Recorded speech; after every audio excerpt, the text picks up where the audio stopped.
मैंने कई रोचक कहानियाँ पढ़ी है, खासकर पाप और पुण्य इस विषय पर लिखी कहानियाँ मुझे बहुत पसंद है और आज इन्हीं बेहतरीन कहानियों में से एक पापी या पुण्यात्मा। रोचक कहानी। एक जंगल में एक बूढ़ी माँ और उसकी पोती रहती थी।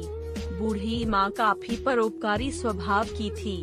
उस जंगल में भटके हुए लोगों की मदद करना, उनको राह दिखाना, इन सब कामों में बूढ़ी माँ को बड़ा आनंद आता था।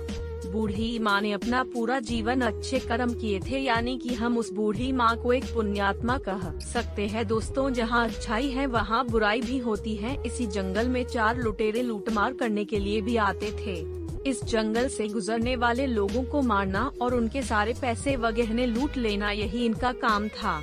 यह लुटेरे इतने निर्दयी थे कि किसी को भी मारने से पहले एक बार भी नहीं सोचते थे। एक दिन वो रोज की तरह लूटमार कर रहे थे। लूटमार करते करते शाम हो गई।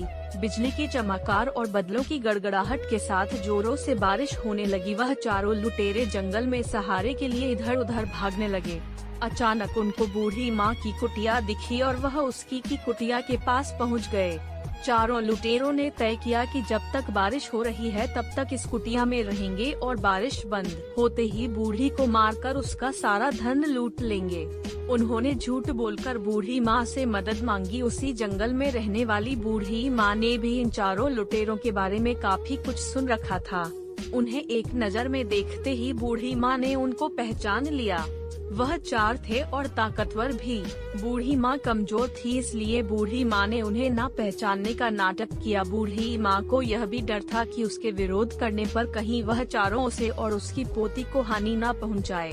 कुछ सोचने के बाद बूढ़ी माँ ने उनको रात के लिए सहारा दिया।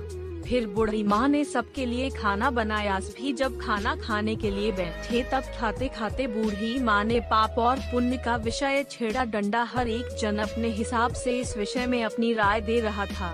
बूढ़ी माँ का कहना था कि हमारे पुण्य हमें जीवन के आखिरी दम तक काम आते हैं और हमारा सुरक्षा कवच बनकर रहते हैं।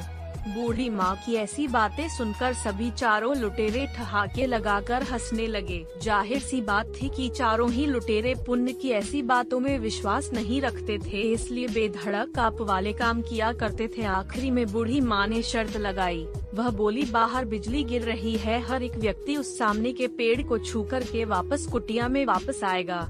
जिसके ऊपर बिजली गिरी वह पापी होगा और जो सही सलामत से वापस कुटिया में आएगा वह पुण्यवान होगा। पहला लुटेरा गया और पेड़ को स्पर्श करके सही सलामत से कुटिया में आ गया।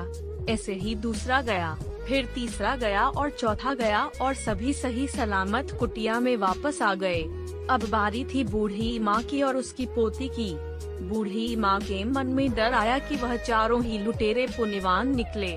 इसका मतलब हम जरूर पापी है, बिजली हमारे ऊपर ही गिरेगी। लेकिन शर्त लगाई थी और पूरी तो करनी ही थी, इसलिए उसने अपनी पोती को गोदी में उठाया और कुटिया के बाहर पैर रखा। उसी वक्त आसमान से एक बिजली तेज गड़गड़ाहट के साथ उस कुटिया पर गिरी और कुछ ही देर में उन चारों की उसी जगह पर मृत्यु हो गई। इस कहानी से हम ये समझ सकते हैं कि एक पुण्यवान व्यक्ति के सहारे एक ही मात्रा से वो 4 पापी सलामत थे, पर जैसे ही वो उनसे दूर हुई तो उनका सुरक्षा कवच जैसे चला गया। दोस्तों, इसलिए हमें हमेशा अच्छे और भलाई के काम करते रहना चाहिए और जितना हो सके सच्चे और अच्छाई के काम करने वाले लोगों के साथ रहना चाहिए, यानी कि सत्संग करना चाहिए। दोस्तों, आपको ये कहानी कैसी लगी हमें कमेंट करके जरूर बताइए।